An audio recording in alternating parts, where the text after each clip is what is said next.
Greetings everyone and welcome. My name is David Lopez, aka Didactic, and I am coming to you today from my home base of Atlanta, Georgia, USA. Hope you're all doing well out there, and thank you again for joining me. Today I've got a quick tutorial on how to set up reverbs using sends and returns within your drum racks. Now this is a little different from using a traditional kind of global verb, as I like to call it, where we would take the entire summed or combined output of your drum rack and feed it to a reverb. Because in that case, every single element of your drum rack would be feeding a reverb. So the way I'm about to show you is going to give you a little more control in that individual elements, say, different percussive elements or snares, rim shots, claps, etc. You could send only them to the reverb to varying degrees. So let's get it started. In this session that I've created for this video, I've got a drum rack in my first track. So I'm going to go ahead and select that drum rack.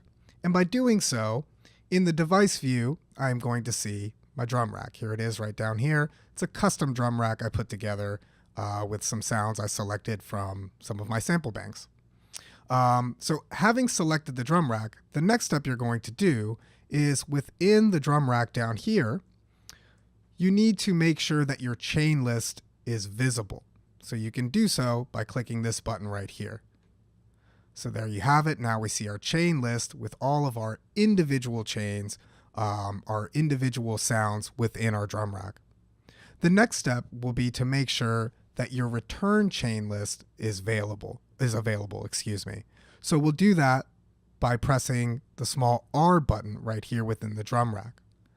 Once I do that, we're going to see this new little section of the chain list show up right here that says drop audio effects here. That's where we're going to add our reverb. So next, we are going to open up our browser. We will go to audio effects, reverb. I'll go into the hall category, and let's go with this concert hall reverb preset. I'm going to click and drag that down to the return chain area within the drum rack. So you may have noticed that once I did that, these sends, this A send showed up over each individual chain or track within the drum rack. Another thing that showed up is over here to the right. We now see this return track labeled A concert hall. By default, it's named Concert Hall because that is the preset that we just added to that return track. I could, of course, change that name if I wanted to. So the very next thing we're going to do, now that we've got our reverb basically set up, is to turn up the sends on any individual tracks or chains that we would like to feed this concert hall reverb. So I'm going to add it to my snare, my primary snare, and probably to a closed hi-hat that I have in here as well. So I'm going to give us some playback. We'll solo out just the drum rack so we can focus on that. And I will begin turning up send A, again, for any elements, individual discrete elements that I would like to feed this reverb. Let's give it a shot.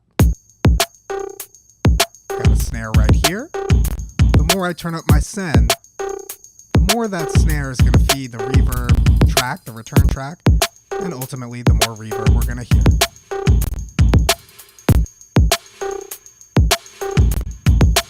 There you have it on the snare. I'll add a little bit to this closed hi-hat that I have right here as well.